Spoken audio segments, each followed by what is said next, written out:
Welcome to the first episode of a collaboration between the Puro Pinche sports people and the People's Debate. It is the episode of Bell to Bell. Along with me on this episode, on this journey, is actually my boy, Milton Wynn. What's going on, brother? Blessed, brother. How are you doing? Doing good, man. Just came off watching, of course, what we are here to talk about, UFC 310. Guys, we are going to be doing Bell to Bell. Now, the name's not settled yet. We actually going to leave it up to the people out there. Correct. So if anyone ever has a suggestion to change it, cool. Be respectful about it, of course. But we're all here to have fun and talk MMA. But overall, to really introduce ourselves, Milton, talk to the people about who you are as far as MMA fan. When did you get started? Here. Right. So I became it comes in tiers. It becomes first become, okay, I'm a fan of this one fighter, and then I'm a casual, and then I watch every now and again, and then I'm a diehard. So I'll say my journey started right after high school. So 2013, I graduated, and I had John Jones, Rampage Jackson, and he's slipping my mind. Long hair, legend. Not Clay Guida, right? No. He retired in Bellator. Oh, King of the leg kicks. It'll come back to me. It's yeah. been a long day, but I was fans of those guys, and that was while I was in high school, but I never watched anything. I always watched it after the fact. So I'll say my actual journey started in 2013 as the Connor era started coming. I was like, you know what? Let me watch the actual cards. Those were the first cards I would actually watch. Benson Henderson. Thank you, Yeah. dude. Yes. So I was a fan of John Jones, Rampage, and Benson Henderson. So I would watch those guys fight, but not live. I would never pay for the pay-per-view. I would never do any of that. So I would say 2013 is when I actually started sitting down, watching the entire card. Maybe 2020, I started training, and I really got into it, where I would watch the fight nights, the prelims, early prelims, et cetera, et cetera. And yeah, now I'm here, and I got a more healthy obsession now. I used to have a very unhealthy obsession, but now it's very healthy. But what about you, brother? For me, man, as a wrestling fan, I was big on Brock Lesnar coming to the UFC. Okay. So of course I watched his first fight with Frank Mir. And then after that, I kind of like wanted to study up a little more about everything. So I went to Walmart, I went to wherever they had it. I went to buy some old DVDs, watch some older fights. Pretty much starting from when like BJ Penn was fighting Matt Hughes for the first time and going way as far back as I could to study this stuff. And so I had some martial arts training as a kid, not so much as an adult. But overall, just been a fan since. And so that brings us here tonight, ladies and gentlemen. So we could definitely talk about our top 10 list on whatever anytime in the future. But for tonight, we're going to focus on UFC 310, Pantoja versus Kaya Sakura. Now, Milton, we will start with the main event in just a bit, but I want to get your overall grade 1 to 10. How do you feel about this card? Now, when we're grading the card, the entirety or the main card? The entirety? However you want, bro. If we want like if we want to say a limit, I'll tell you right now. I got home from work and watched the last 6 fights. I didn't watch the whole card. So okay. So let's keep it fair. The main card, I at 1 out of 10, I would give it a 5. Ooh. Mediocre. Okay. When I say mediocre, the fights weren't necessarily mediocre. The fighters weren't necessarily mediocre. I think it was just my expectations were a bit higher. And also the placement of some of these guys on the card, I wasn't a fan of. We'll get into that, but some of the early main card fighters I don't think should have been there, and it showed, in my opinion. What would you grade it? 1 out of 10. I had a pretty fun night with it, honestly. Other than some controversy in the third fight of the main card, I would say I'd give it probably about a 7 out of 10, to be honest with you. Okay. It might be negative Nancy. All right. I mean, that's okay. We're here to talk about it. We're Yeah. definitely here to talk about it, bro. Our boy from the People's Debate, Cody's in the chat. He says, whole card, 7 out of 10. He agrees with me. What up, Cody? Says prelim fights were better than some of the early main card fights. And honestly, when you're trying to move up a card, honestly, trying to move your positions up and elevate yourself, you're trying to put a more exciting fight. And then when you're up in the main card, you're trying to defend your spot. So let's go ahead and talk about the main event. Obviously, the champion Alexandre Pantoja defeated Kai Asakura from Japan, from Ryzen Fighting. He choked him out in 2 minutes and 5 seconds. Technical submission with a rear naked choke. Milton, your thoughts on that fight? This was it. I thought it was going to go a bit longer, but Pantoja was more aggressive than I anticipated, and I loved every single second of it. I'm glad he kind of stuck the flag in the sand and just showing like, yo, the pound for pound rankings. People keep forgetting about flyweight. Oh, you bring this guy from Ryzen. I don't know why. And he showed that there's levels. Yeah. Asakura, great, talented kickboxer. Obviously MMA as well, but just straight kickboxing, Muay Thai style. I mean, his best opponents aren't UFC caliber guys, in my opinion. So Pantoja did exactly what he was supposed to do. Emphatically, exclamation points. If I judge this fight specifically, it would be 10 out of 10, just because I loved what Pantoja brought to the table. You know, Milton, Pantoja was doing good work. I mean, you saw the speed of Asakura. Asakura was trying to show out, trying to be flashy, just how he was in Japan. What he's known for is for his flashy strikes and, of course, his soccer kicks. Now, of course, that's an element he's not going to have in this US, or not in this case, the UFC. No soccer kicks. That's not allowed yet. Sorry. Maybe in the future, but just not now. And maybe never, actually, to be honest with you. Probably never. Yeah. So, never. But to be fair, like Pantoja, what it really impressed me, because I'll tell you right now, Milton, he's a good fighter. That's how I saw him previously. I was just like never overly impressed, right? He would get hit a lot. It'd be really more competitive. But in this fight, you're right. Levels showed here. He was blocking a lot of these fast, flashy kicks, knee strikes, punches. I was impressed. I was like, man, this kid Asakura is throwing out everything.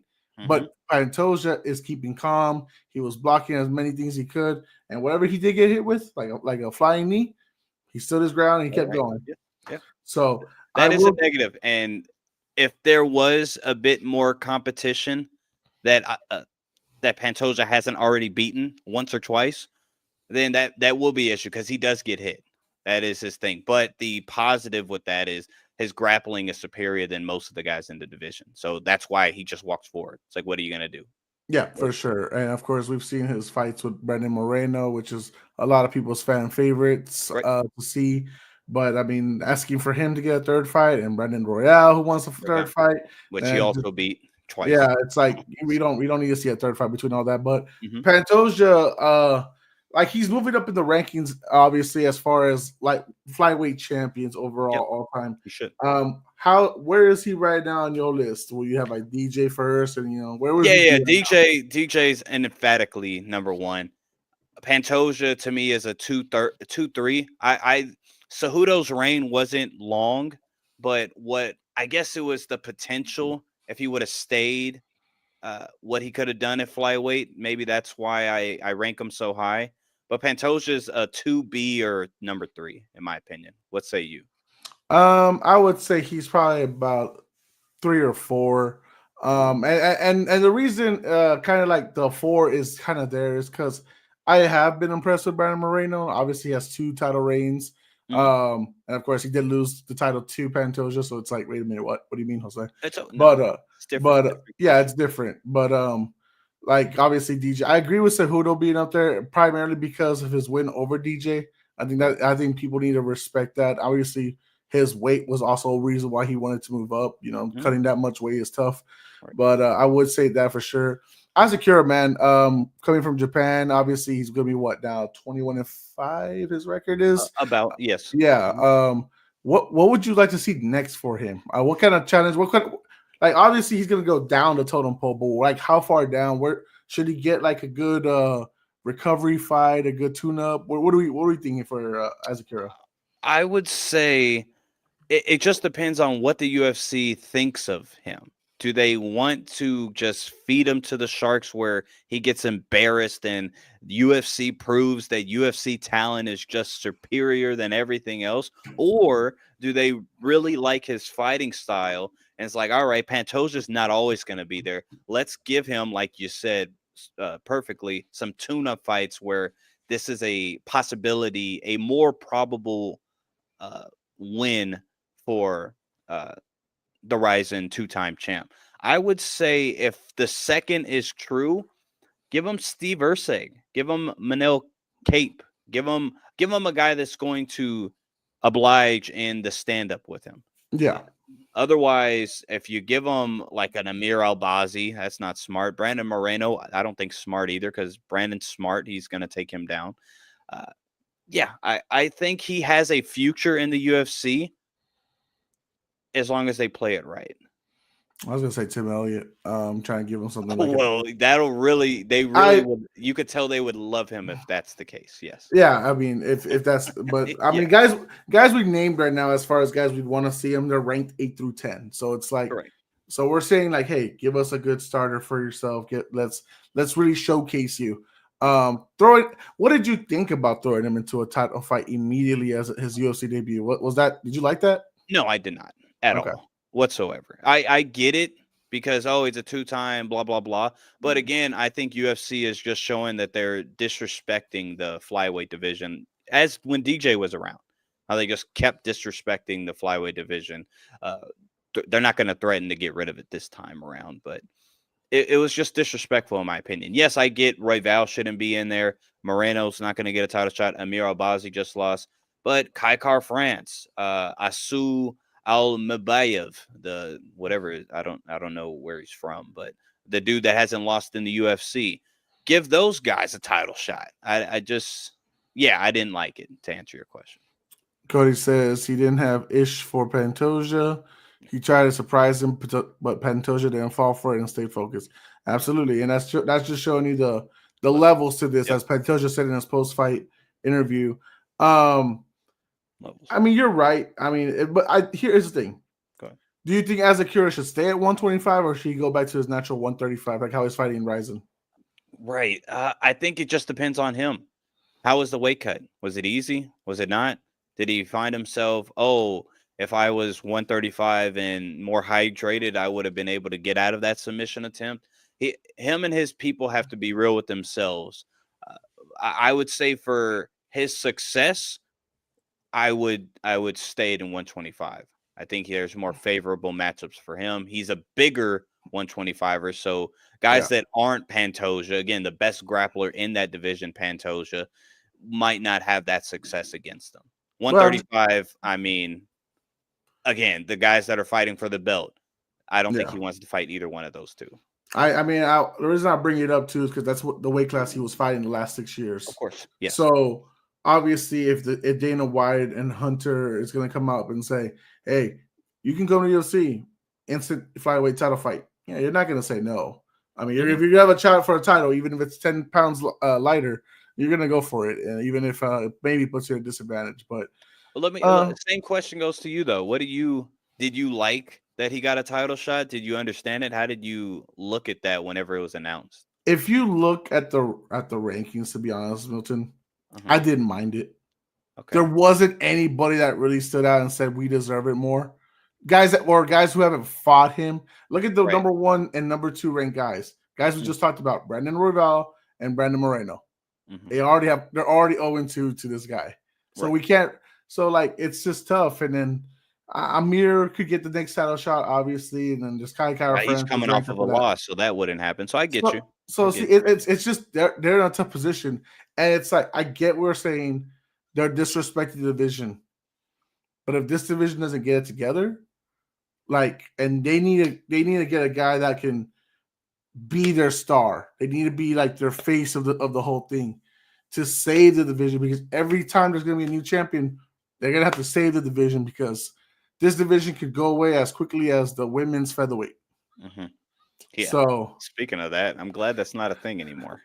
exactly. I mean, all three fighters are fighting for the bantamweight title, or retired. So, so happy with. So it's tough, but I mean, I could understand the position that the UFC was in. It's like, and mind you, this was supposed to be the co-main event. It wasn't supposed to be the main. Agree. I got you. I got you on that part. So obviously Bilal getting injured was, a turning point for them. It was like, But before we move off the two guys in the main event, what do you think is next for the champ?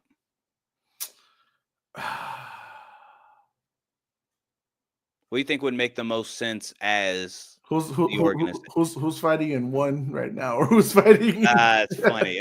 Who's not fighting in PFL? We're gonna keep bringing the other guys over here. Who's won their last fight, Milton? I mean, that's the problem. It's slower in the Kai France is a name that people like. People like to see him. Right. I don't think he has a chance, in my opinion, but he's part of the Izzy camp. Everybody loves Kai France.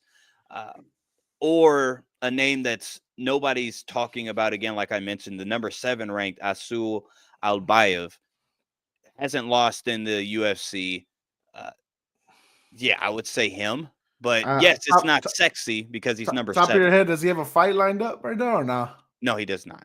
So I mean, there's a maybe, chance, but it's not sexy. March or April they can book it. But I'm just saying, like, he's literally gonna have the division cleared out very soon, and it's just that you're not gonna ask him unless you close the entire division. Go to bantamweight, challenge up there, because why would he give up his title, right? Oh, of course, right. Understood. So let's move on to what was originally supposed to be a title fight between Bilal Muhammad and Shavkat Rakhmonov, and to now it's Shavkat Rakhmonov versus Ian Machado Gary. Milton, I'm gonna start with you. I mean, I'll start with myself actually on this one. I thought, if you were saying like 10 out of 10 on this fight, well, by the way, last fight I thought was more like a 8 out of 10. This fight, I'd say a 9 out of 10. And the only reason I have 9 out of 10, it's because of how the clinching kind of slowed it down the first 2 rounds. Yes. And then they really turned it up to be the fight that we expected it to be in the last 3. So very impressed with Shavkat's victory. Obviously, he wins 3 rounds to 2 against Ian Machado Gary. But Gary just didn't have enough in him to like really pull out the early rounds that held him back. Right. The distance that he started creating in the 3rd round by throwing some kicks, making sure he didn't get stuck in the clinch, was perfect. It was working well. The 4th round, we saw clearly that Shavkat was trying to go for the kill, trying to end it now, because he felt the pressure in the 3rd round. Yep. And the 5th round, bro, the vice grip on that body triangle, and he got nearly the rear naked choke. I was like, oh my god, he's gonna upset right now. Yeah, he's gonna upset him. Oh my god, you choked me in training camp, and I'm gonna choke you in the real fight. It was that close. Now, what did you think, bro? Well, before I get to that, sticking with that part, when he kept the body triangle after he already turned into him, don't you think that's what failed him?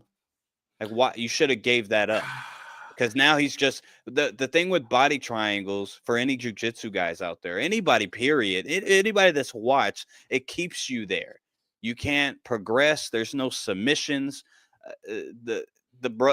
Whoever's on top is just limited to the amount of damage they could inflict on you. But you're giving the leeway that I'm going to stay on bottom, which you're not going to win the fight that way. And I would think that his corner told him that, hey, man, you need a finish. You're down. You need a finish. You can't just win this round. Do you think that's what – I don't know. With Ian Gary losing, like you said, he started too late on his distance control, because it was beautiful once he started getting it done. Shavkat was definitely getting frustrated, and you saw that. Yeah. But I think I don't know if it was because it's a short notice, or maybe he had a little more of a healthy fear in the beginning. What do you think was going through Ian Gary, the reason why he started too late? Um, it just might be one of those pressures where you know that this guy knows you because they were trading partners. That there might be a little instance of being very passive because you know what this guy can do to catch you, and you just don't want it to be that. If he had gotten over that, I feel bad for disrespectful for saying it, but if you get over that fear, I think you would have been able to fight your fight as earlier than what it took you to. I don't know. I don't know if it's coaches in the between rounds 2 and 3 that were like, wake up, you're down 0-2, you're just stuck there, fight your fight, whatever it needed. But I really think he was just being passive because these guys know each other, Right. and I think he learned that he doesn't need to. And you're right, that body triangle on the fifth, once Shafkat was able to turn his body. Right. It made no sense to me because I was like, are you going to use some core strength to get up there and get a guillotine? What are we doing here? Like, why are you still locking? Because now you're actually hurting your legs a lot more in the position that they're in between Shavkat's legs.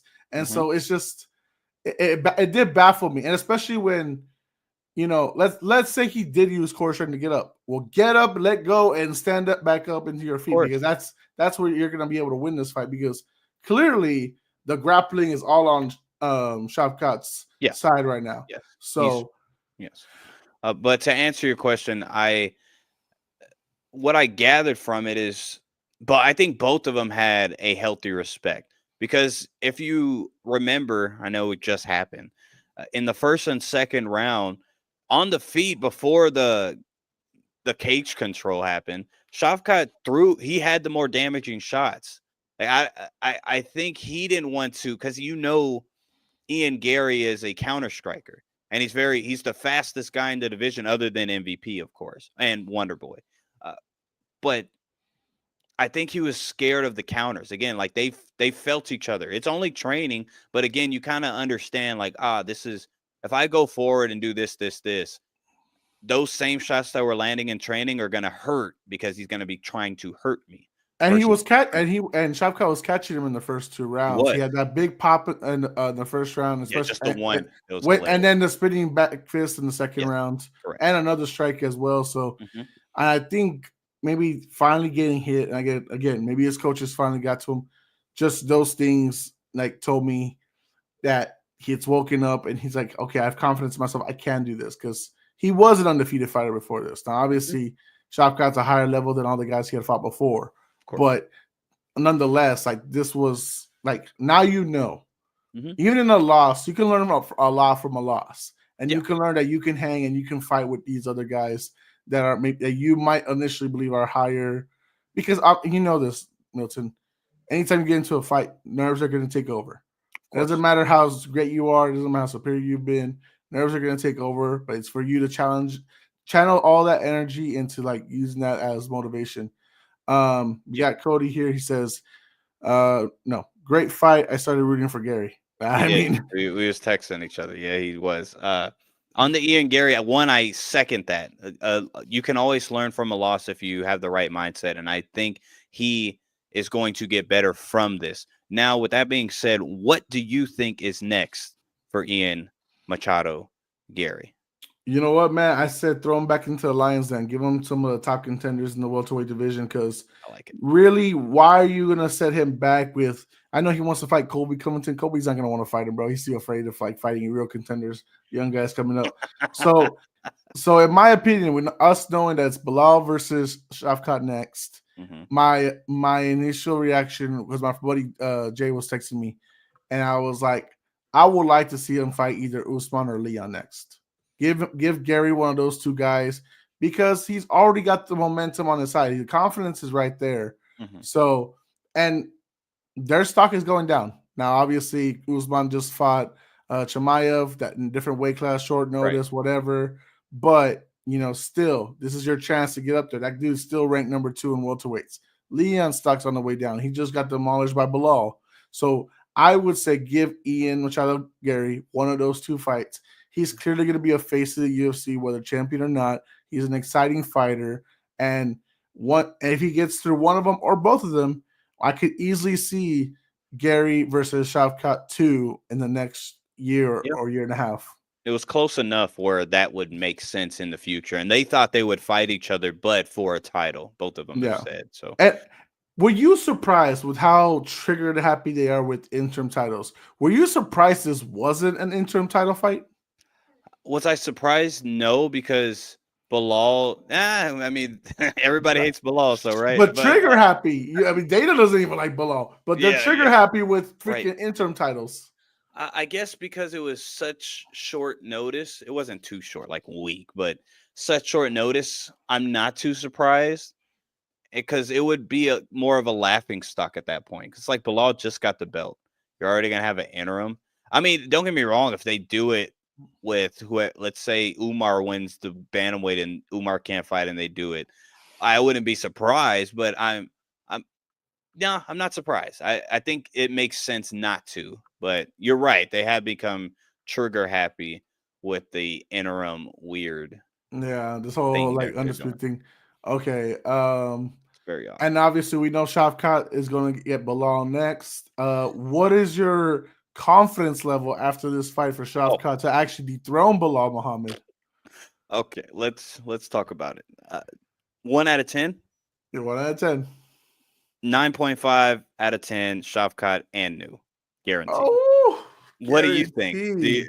Guaranteed, brother. Like the only reason he fought, it was close, was because he had a health. Both of them had a healthy respect. So I'm not taking nothing away from Gary because I agree with you. My healthy respect would be to knock you out, to be fair. Right. But I think it was on different levels. I think Ian Gary was like, okay, this guy, if he gets certain positions on me, he's definitely going to probably choke me unconscious. Or this guy hits really hard. I can't get hit too many times. And then on the flip side, Shavkat, this guy's very fast. I'm going to throw these looping shots and I might get hit with the 2-piece and I might be on the floor. And that's not going to look good for the judges, kind of thing. So I think he Yeah. had a healthy respect of the counter striking of Ian Gary. He's not going to have any healthy respect for Bilal Muhammad's striking. But caveat, asterisk, Bilal Muhammad's striking has gotten better.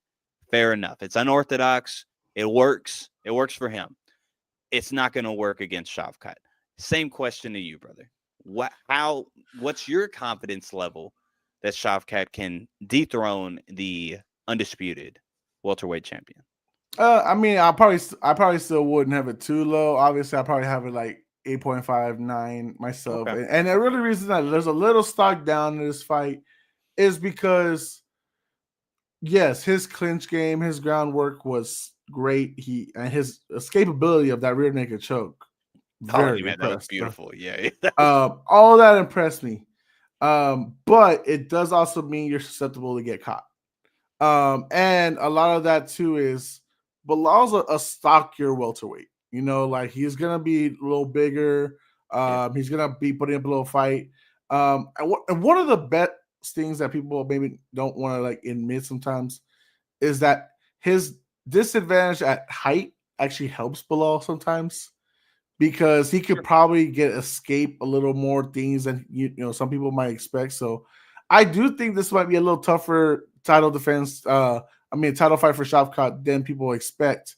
I do expect NU regardless, but I do think it's gonna be a lot tougher than people expect. Now, of course, if he goes out there in the second round and submits him, then I'll eat my words. But I mean, wouldn't be surprised because that's how good Shavkat can be. But Bilal took a long time to get this title, so I kind of also want to believe he might have a harder grasp to keep it. But we've seen a lot of one and done before too. So. Right, but also to that same point, I do think he's going to be a one and done. But to that same point, where we can be wrong, I forgot. I think it's Freddie Roach that says once you get the title, you become like 20. I'm paraphrasing and I'm probably misquoting. You become 20%, 30% better. So maybe this happens with Bilal. Maybe how he said in one of his embedded, he produces hands like Canelo, like his coaches were telling him. Maybe, but against Shavkat, I think it's just a bad matchup because yes, Bilal, especially his unorthodox striking, he gets close and he's smaller, so he gets on close. He already has the underhook and he takes you down, right? He can do that to Shavkat all he wants, but he's not a submission threat. So that's where it's I don't. Okay, you're gonna get position. I think he can reverse position on Bilal. Now, if Ian Gary would have won, and I don't know if he would have got a title shot, but let's say he would have, it would have been a better matchup for Bilal. I maybe would have favored Ian Gary. Don't get me wrong, but I think Bilal could win 3 rounds and beat him, kind of thing. Versus Shavkat, I don't know about that one. Yeah, and I'll be honest with you. If we're gonna after the respect we've seen of what he did tonight, I think I would give Gary the win over Bilal. Just because, like I said, he's even in a loss, he's on a high right now. He knows that he can compete with these guys. He knows that he can, if the next time he gets Shavkat, he'll be putting up a better fight. He'll start a lot quicker, and we'll see things going. So I do think a rematch is down the line for them. So give, like I said, Gary, one of the two former champions I said earlier, give him Bilal after that if you want, and then give him Shavkat. Give us the rematch. I'm ready for the rematch. With Ian Gary, you got to give him a round of applause. And then also remember, short notice, and he's the only guy that went to a decision with Shavkat. So, hey, not only that, he's the only guy who wanted this fight. Everyone else ran. Everyone else they offered for Shavkat. They were like, I'm afraid, I'm hurt, I don't want to do it. And Gary was like, I'm in. I'm in all day. All respect to him. Everybody boos him and all of that. And he's a bit cringe, but as a fighter, you gotta respect it. Who isn't cringe in the UFC, bro? We saw Bryce Mitchell, and we're gonna talk about him. Egos are crazy. I got you. Let me pivot on the heavyweight bout. Very, very controversial. Cyril Gane beating Alexander Volkov, split decision. Now, Jose, tell me. Robbery? Question mark. There was no split decision. It was unanimous. Alexander Volkov won the fight. Who did not see that? Rounds 2 and 3 easily. Volkov's. What are we doing? There cannot be something more obvious than that. And you telling me, well, Cyril Gane did enough in the second. He did. When he went for that guillotine, he did enough. What are we doing? That's not even part of the rule book. That's not. Oh my God! It was embarrassing that. Bro, Dana White had to go talk to Volkov and be like, bro, I'm so sorry, bro. I'm so sorry. You got robbed. Cyril Gane walked out of the cage knowing he didn't win that fight. He says, yes, I walked out because I hated my performance. I won, but I didn't like it. Of course you didn't like it. You didn't win. You did not deserve it. You got out-wrestled again, which is how you have your other 2 losses on that thing. Yeah. Volkov got robbed of a title fight post Jones versus Aspinall. It's not right. These judges are fucking with people's lives. Yeah. That's wrong, man. I 100% agree. I'm not even going to say how bad of a robbery it is. I think you nailed it. It's rough, man, because Volkov finally got over the hump. Everybody thought, okay, Cyril Gane already beat him. He's going to do the same thing. If we did a break, you didn't. Okay, so me and you would have been at odds because in the beginning, if we would have had a pre-fight prediction, all I was saying to people that like at work was Cyril Gane. Yes, he doesn't have any wrestling, but who cares? Volkov, he's Russian, doesn't use wrestling, doesn't matter. Cyril Gane has gotten better as far as he has more dog in him after John Jones just embarrassed him. Volkov is the same guy. He hits hard. He goes forward. That's pretty much it. But he was a statue.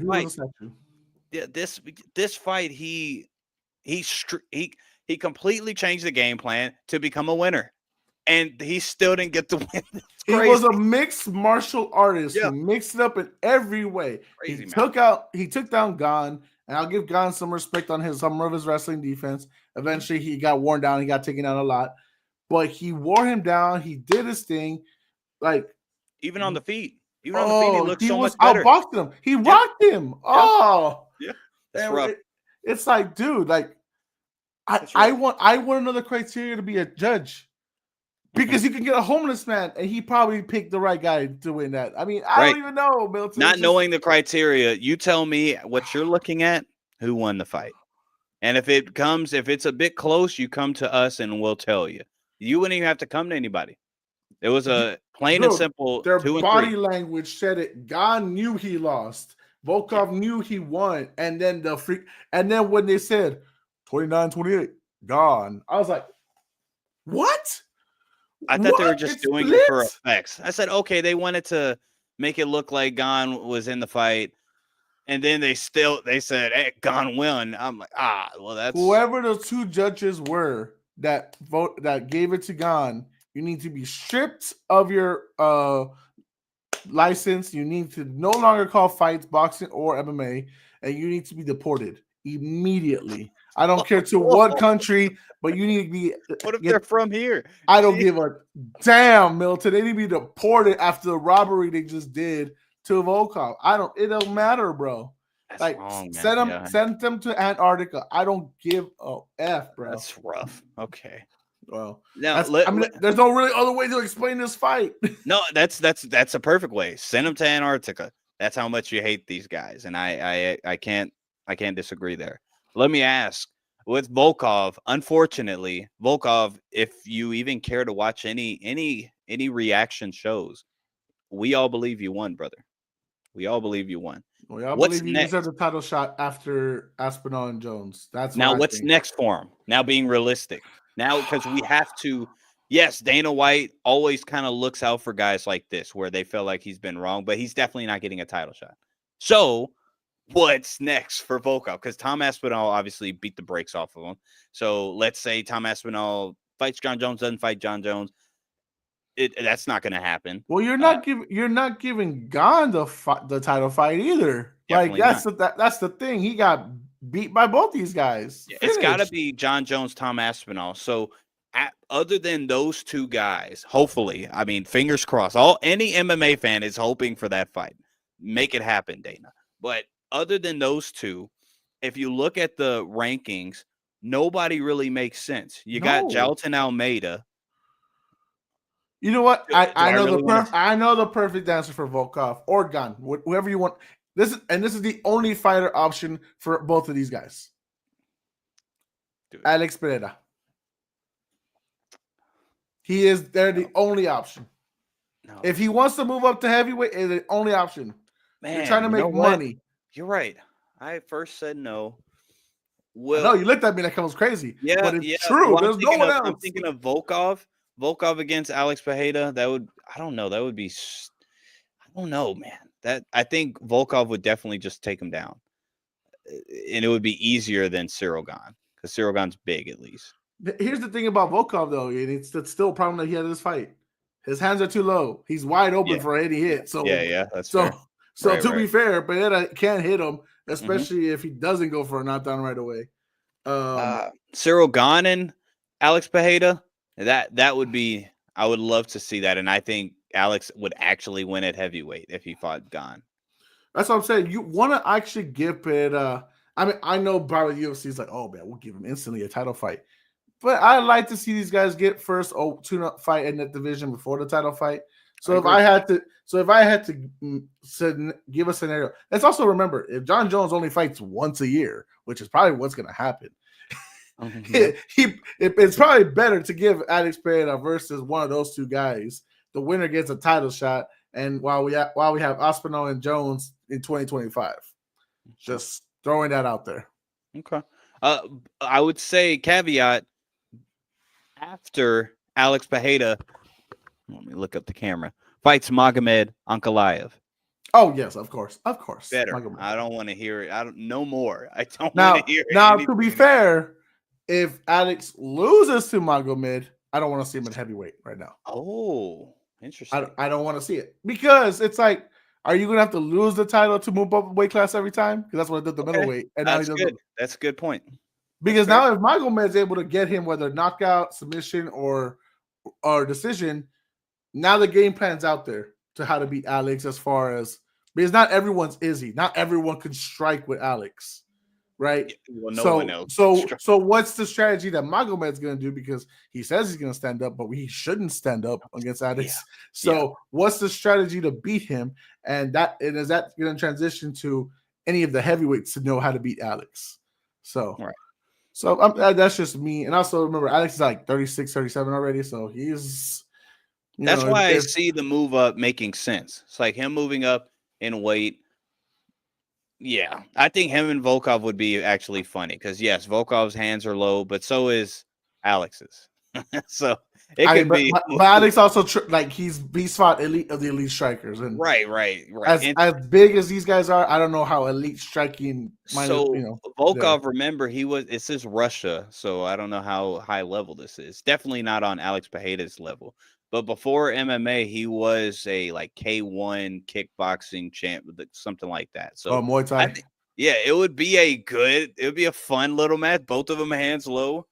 Whoever gets the first hook is toast, basically. You know what? They said the same thing about what's his name? God, yeah, Asakura. They say, hey, he was when he was great in Japan, and he brought him to the UFC, and he didn't. Right. No, that was I'm saying striking level give me this. I'm just 100%. Yeah. yeah.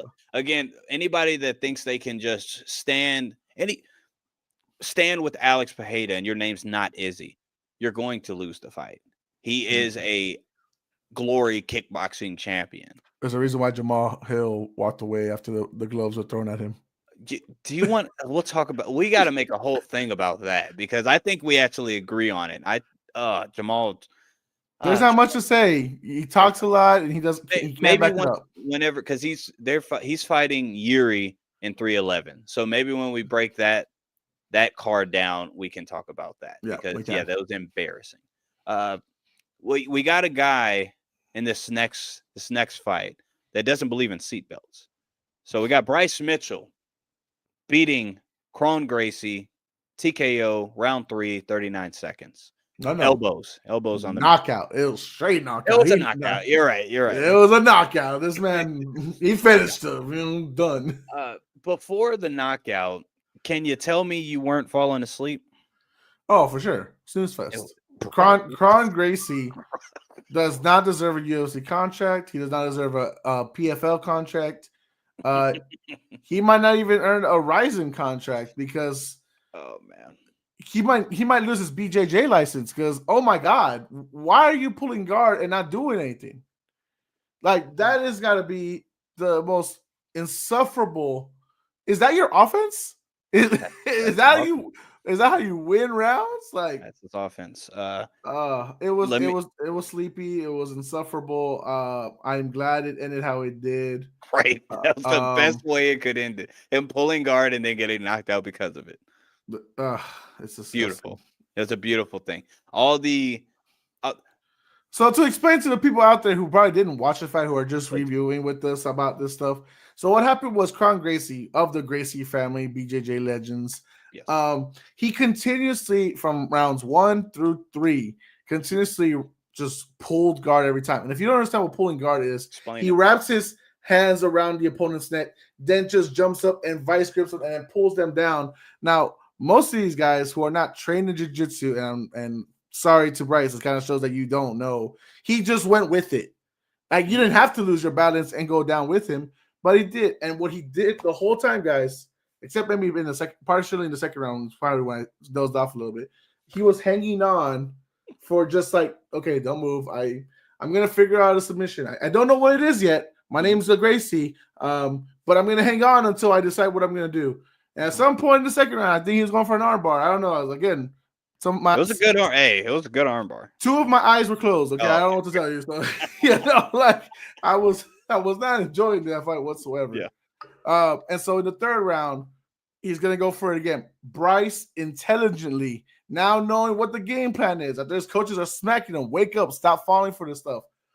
Puts his elbow on Kron's neck. Mm-hmm. Then goes ahead and says, "Yeah, we'll go down," and slams him with the elbow on the neck down. Stuns him, and then 2 strikes with the left elbow, and then he's knocked out completely. It's over. Thank goodness that saved the fight. That saved it. That was the only. Everybody was booing the entire fight, just to give everybody a visual. Everybody was booing the entirety. Every time Kron Gracie pulled guard, the entire crowd started booing. I know there was some jiu-jitsu, white, blue, purple, brown, black belts booing because that's There not was what no belts booing, bro. There was no belts booing. These guys were signing up to the local BJJ gym, and they looked at the fight and said, "I want a refund." See, that's what gives, because I have a brother that's on the group chat, and he said something derogatory towards BJJ. This is the reason why we get anybody that's practiced jujitsu gets looked at a certain way, is because guys like this. Nobody says we should do this. I mean, if you're in a jujitsu tournament, go for it. That's all a part of it. But you're in a fight. I don't care if it's a street fight. You don't do that. But it's yeah. Yep. Bryce Mitchell. Let's get off of the negativity. let's get it positive. Let's get Bryce, thank you for saving that fight. Otherwise, I don't need to talk about what's next for y'all. Kron, unemployment's next for you. Oh yeah, for sure. Bryce, you were ranked 13 going into this fight. He's not going to move up. Apparently, though, he's been challenged by the fighter that won the fight we're about to talk about. Go ahead. What's his name? Choi Do-ho. Choi Do-ho defeats Nate Landwehr via TKO elbows in the third round. And just real quick, they post-fight, they challenge each other backstage. They both accepted. We'll see if that happens next. But anyways, Choi goes out there beautifully in the beginning. I don't know about how you feel about it. He beautifully starts out landing him with strikes, stunning him with jabs, perfectly executing. The broadcast, I know you said you don't listen to the broadcast when you're really watching these fights. I do. The broadcast was saying, "Oh man, Nate's a tough guy still. Nate's tough to finish, and Nate's putting up a good fight." I'm like, are we watching this? Joe, this is not your podcast. You cannot be disintegrated while you're watching the fights like this, brother. So I mean, Choi put up a great performance. He's not had really much of these performances in the past, but he did here tonight. Crisp, clean fight where he controlled everything, the stand up, the ground game, and of course he gets the finish. And what were your thoughts on the fight, man? Pure domination. Do-ho Choi, the Korean Superboy. I mean, I remember him before he had that long hiatus. And the brother was always a good talent, a good prospect, but it was either injury, military, or something like that. Same thing like with Korean Zombie. Same thing. And now he doesn't look. He needs to change the name. Korean Superboy. The brother's like 32, so that needs to kind of change a little bit, because even the way he's filled now, you see the cuts. He's built like a man, and you saw him manhandle Nate, the wrestler. He's supposed to be the grappler. You want to call him the Korean Superman? Yeah, I'll stick with the boy. I'll stick with the Superboy. The Korean, the Super Korean. No, look at that's no. kind of racial. All right, yeah, all right. It almost sounded like it. Super Saiyan now. Yeah, I mean, Wonder Boy Thompson's still Wonder Boy. You know what I mean? He's not Wonder Man, but he's in his 40s. But I give him the pass because I mean he's like a teacher, right? So he's like a kid in heart. You know, I don't know Do-ho Choi's background, so I can't give him the grace of it. But to answer your question, it was just pure dominance. It was good to see. Nate Landwehr, that toughness gets you so far, brother. Tony Ferguson actually had skill. The toughness got him so far. The toughness only gets you so far. You got to start developing some kind of skill. But whenever you have toughness, you're like, no, I don't. I'm just going to break them when somebody's breaking your face. Yeah. So, big shout out to the Korean Superboy Do-ho Choi. Yeah, I'm not calling it bantamweight or a featherweight. Sorry, I'm not going to call featherweight Superman. So Superboy it is. Well, that's all right. That's not fair. Okay. Come on. Okay, we're gonna call him Korean Superman while he's standing next to Cyril Gahn. That's fair. Half his size. It's like, nah, bro. To be fair, there's not another Korean that's a heavier weight class, so he could pass. Hey. You guys are feeding meat to them fellas over there in Korea. That's the thing. The Japanese, Korean, the high level guys are always smaller guys. It's Yeah, always I know. it's a wild thing. So I don't know what's in the waters. That's Shout all out they're to eating. They're eating all the fish in the water, bro. That's all all they right, got. all right. So come I on, mean, man. I think isn't that their main source? Is that not what they mainly Fish. eat? Like, yeah. Oh, sushi. Nah, see, now we're putting them in a box. Don't like where this is going. By the way, we Don't like are more than welcome to hear what y'all eat, guys. Korean, Japanese, educate us. We'd be more than happy to. But love it. my impression, and I'm sorry that I put y'all in the box, like Milton said, is that because y'all are right next to a whole body of water, or you're surrounded by a whole body of water, like Japan is, your main thing is fish. So and noodles, of course, you know. So, but Oh, what a maybe box. you know what? Maybe not. Maybe it's Naruto. Maybe it's anime. That just. I think it's anime, bro. They put all this stuff on me. Okay. So that's, Okay, yeah, yeah. gotcha. Oh, woo, all right, let's go. Hey, other than the main card, what was a big, well, maybe a performance of the night, a fight of the night contender that was something that you caught in the preliminaries? Because I Or thought like, the preliminary card was one of the best on paper and kind of how the fights lasted that yeah. I've seen in a while, just preliminary wise. I can't really explain the other fights because, like I said, I was only able to Yeah, watch not the early prelims. Yeah, gotcha. no, not even that. I could, like my first fight of the night I got to see was Dominic Reyes and Anthony Smith. Oh no! Hey, So whenever I have to look back at the other you fights. got to look at Evolov and Aljo, Okay. the transitions were absolutely crazy. Now, Okay. was it it was just that fight definitely should have replaced Bryce Mitchell and Cron Gracie. That's all. That's the main thing Dana I'm just saying. hates Aljo. Dana just hates Aljo. He does, dude. There's no reason a title implication fight should be on the preliminary card when you have a guy that's not going to be in the UFC Brother, and a guy that thinks the earth is flat on the actual main card. He put the former bantamweight champion in the early prelims of UFC 300. If he's not in the doghouse, I don't know. It Like, makes this it is even worse. crazy. It gets even worse. The former bantamweight champion that had the most title defenses, right? Against the guy that's 18-0. You know what I'm saying? So I get it. Like at first I understood why the placement before I saw who was on the main card. I was like, okay, Evolov is a decision fighter. Aljamain Sterling, if he wins, it's gonna definitely probably be a decision. I don't see him finishing Evolov, right? Mm-hmm. But then again, you see Cron Gracie, Bryce Mitchell.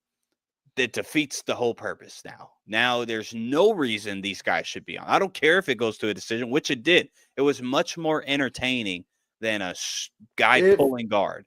And this is crazy because even before he pulled out because he said travel. Okay, sure, Nick Diaz. Even the Vicente Luque Nick Diaz fight should have probably been on the main card over, Bryce's fight. I thought Dominic Reyes and Anthony Smith would have been a better fight than Bryce, and it was. But it just shows to show you, bro, hate is real. And if you're in Dana's doghouse, he'll make sure you're not gonna get the spotlight you deserve. You're not gonna get the pay-per-view points. That's crazy. That is crazy, man. So let's speak on the Dominic Reyes Anthony Smith fight. Yep. There's not really much to say as far as it was a battle. Now, if people don't know, Anthony Smith lost his best friend recently. He came into this fight very emotional. It showed the entire fight, pre-fight, everything, and he was open about it. And when this fight started, Dominic Reyes was punched him right straight in the face with jabs, straight rights. Milton, I don't think I've seen someone openly like bust a nose without breaking it or making it bleed as much as Dominic Reyes did to Anthony Smith. I mean, he was really beating him up.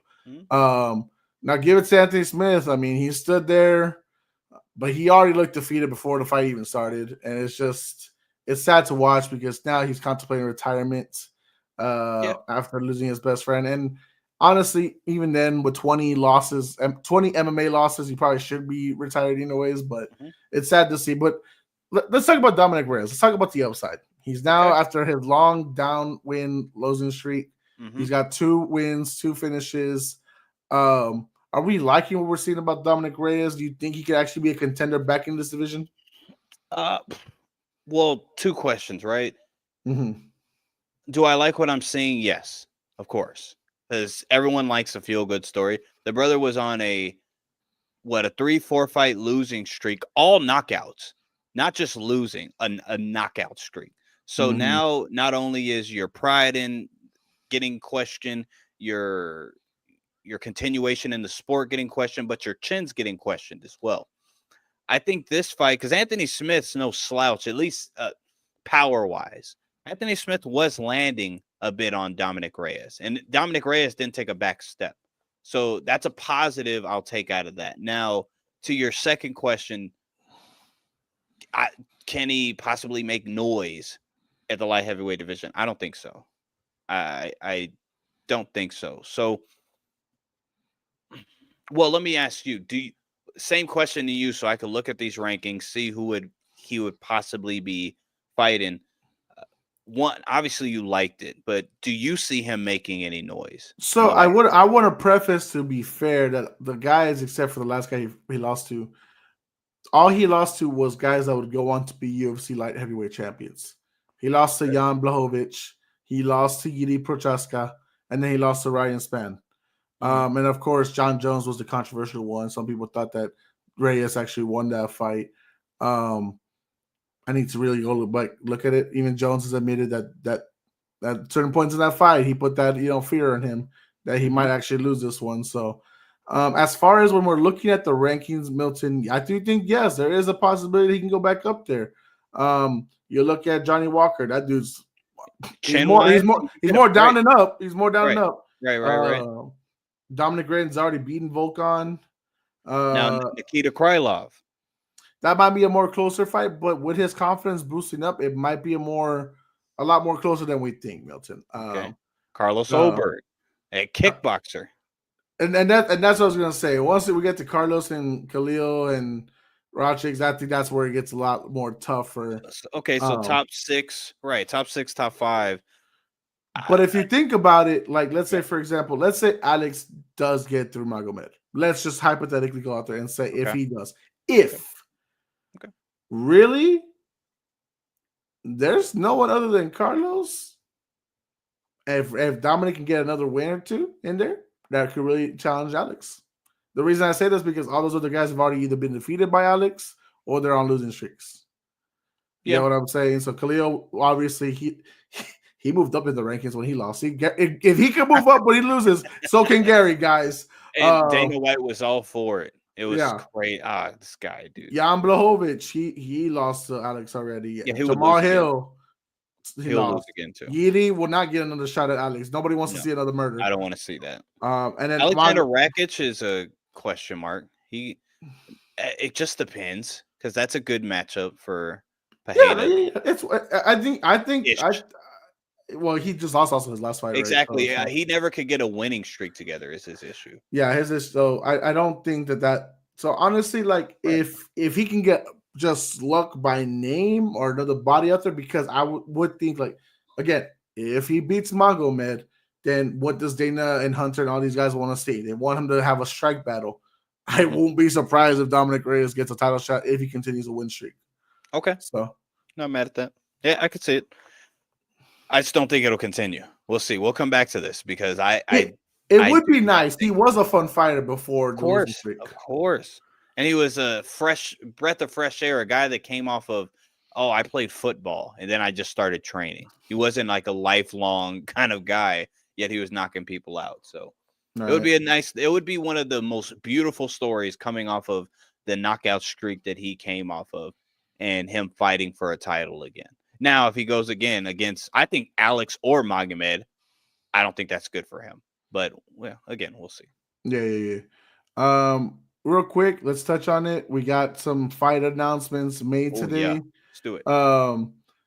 Dricus du Plessis will defend his title in a rematch against Sean Strickland at UFC 312. And we'll also get Zhang Wei Li defending her title against Tatiana Suarez.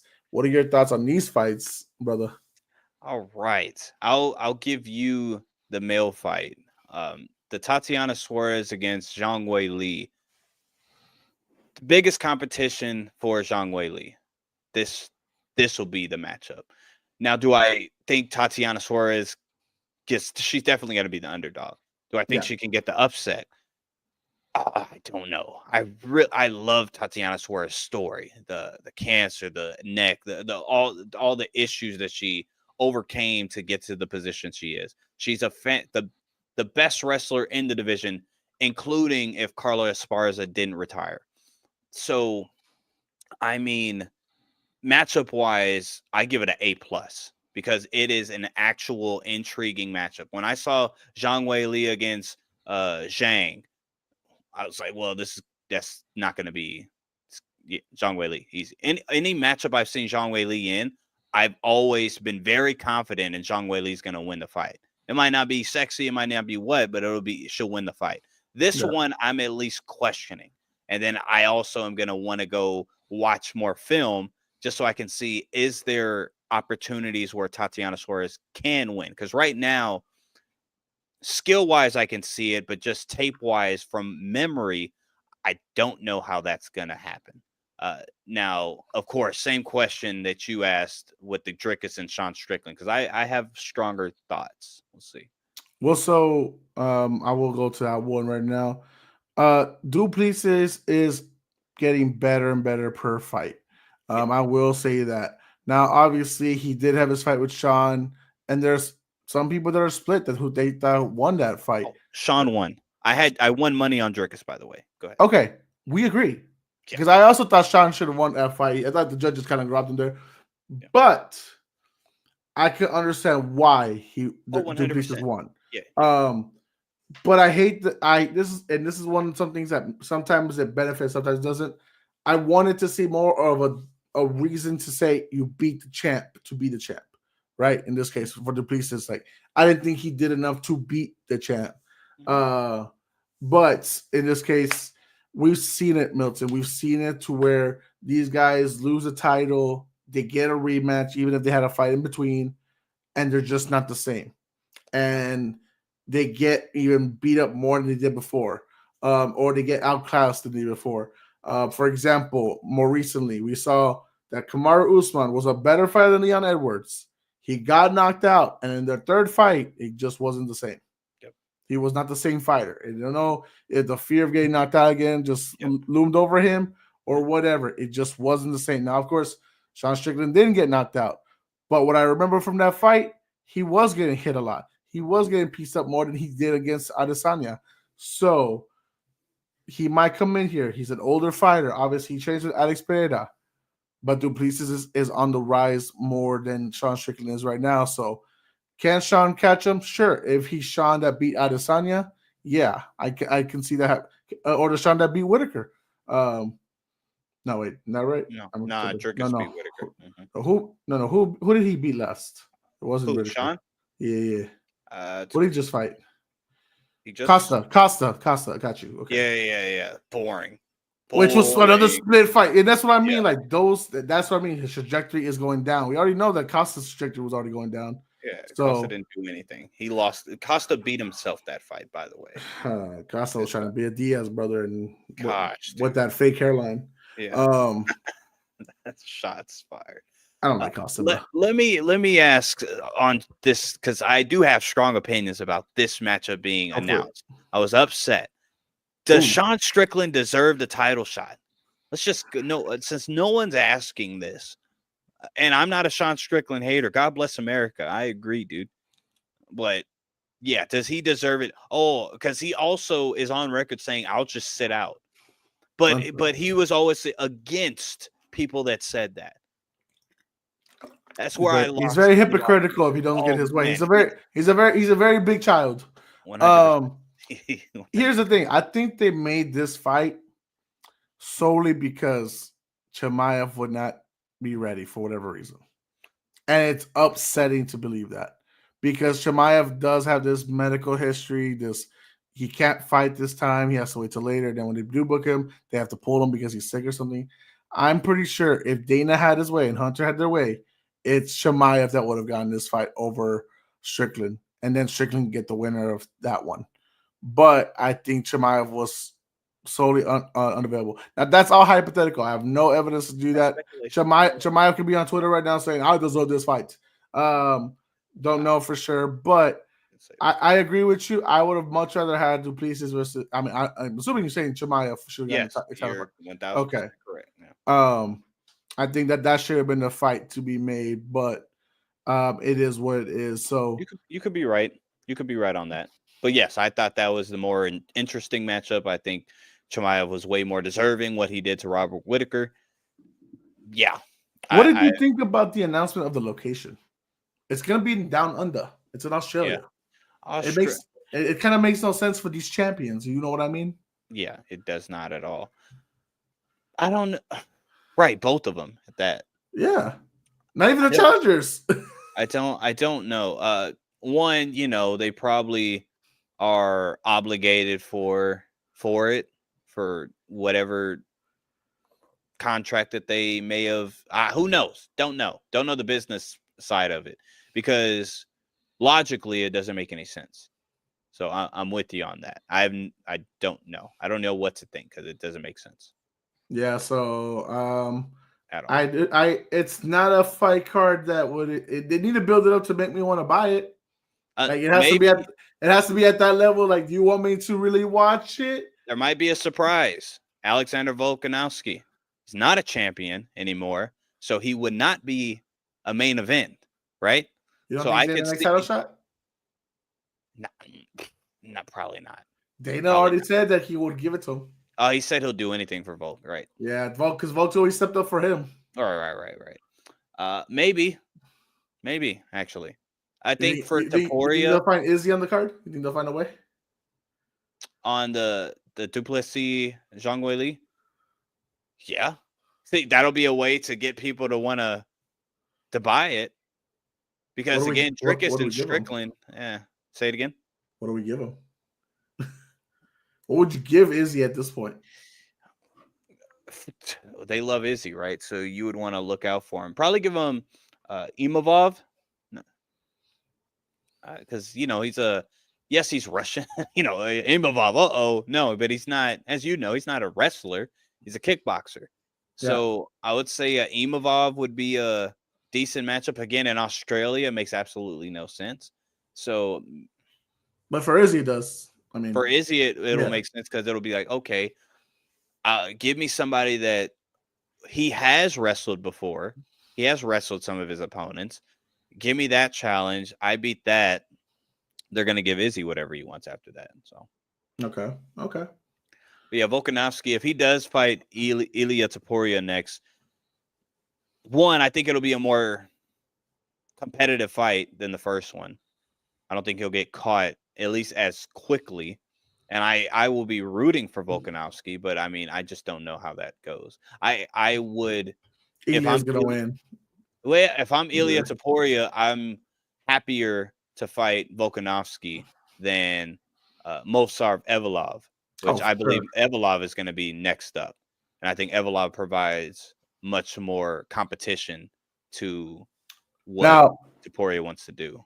Did Movsar, because you got to watch it, I didn't get to watch it. Yeah. You think he impressed Dana enough to get that fight next? No. Okay, then he's not getting the title shot next. That's why I agree with you. I agree. Would you put Movsar ahead of Diego Lopez? For Dana? No. No, I'm saying you. Would you put him ahead of? For sure, because Movsar beat Diego Lopez. Okay, so, I understand that. But I mean, they're ranked differently, right? One's high, Diego's competition. I think if Diego Lopez beat a guy like Arnold Allen, sure, Movsar did.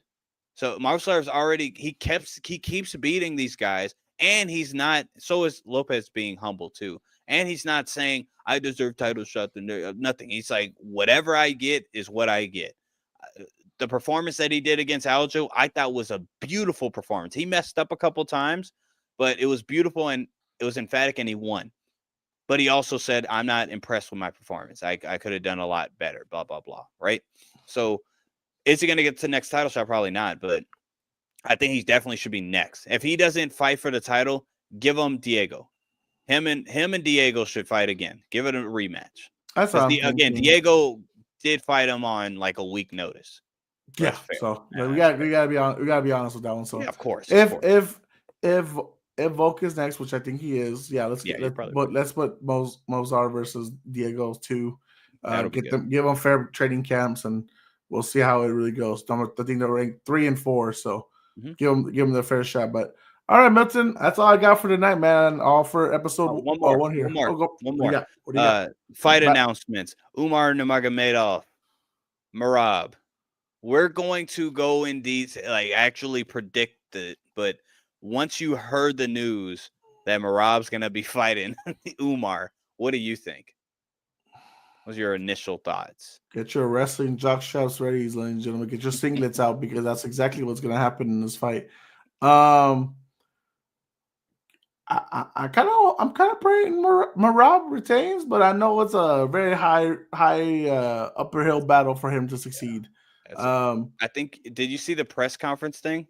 I didn't get the chance to. No. Hey, watch it. You could see in Merab. Yeah, I'm not saying he's scared, but he definitely is. He's trying to analyze this guy. Yeah. He's like, this is not what I wanted, but whatever. I don't care. Yeah, he's tough. I don't care. He was contradicting. It could be bad English, but he was contradicting himself the entire time. Because he kept on saying, oh, well, Sean O'Malley or Peter Yan. And then Umar's response, like, well, you already beat those guys. So what are you talking about? You keep saying I don't deserve it. Okay, that's fair. But guys won't fight me. The same thing with Islam. When he was coming up before he became champ, everybody was like, oh, why is he even getting a title shot? He hasn't beat nobody in the top 10. None of them would fight him. They're not the ones saying no. They're the ones that the other people are saying. Before Habib got a title shot, everybody said no. Oh, who did Habib fight before he fought for the title? Whose fault is that? That's not his fault. So I think it's going to be new. It's going to be hilarious. Merab, I don't know. Let's see if we can get a constant champion, because now we're getting transitional champions over here in the bantamweight division. So we'll see what goes down. But I think if Sean O'Malley wants his belt back, he's going to pray that Merab gets it. But I think he could. I think if he gets a better game plan, he could beat Merab. Umar, I don't know, dude. Sean's probably going to move weight classes of one of these guys, and either way. Either way, right. It's like, he's gonna, I'm leaving. I'm leaving. Bye. I'm done. I'll go fight freaking Pantoja. All right. Wow, that would be hilarious. That would be his best. He probably couldn't cut that much weight though. My battery's about to die on this laptop, so I think we should close out for the night. We're good, brother. But guys, thank you for watching our first episode of Bell to Bell. Stay tuned. We'll keep y'all updated when our next episode comes up. But stay safe in the holiday season out there, guys. More fights to come, obviously, in the future. Milton, any final words? Everybody that's out there now still or watches this back, remember Jesus loves you. I love you. Jose loves you. And be on the lookout for more information from us. All love. Ding, ding, ding. Good night, everybody. Good one.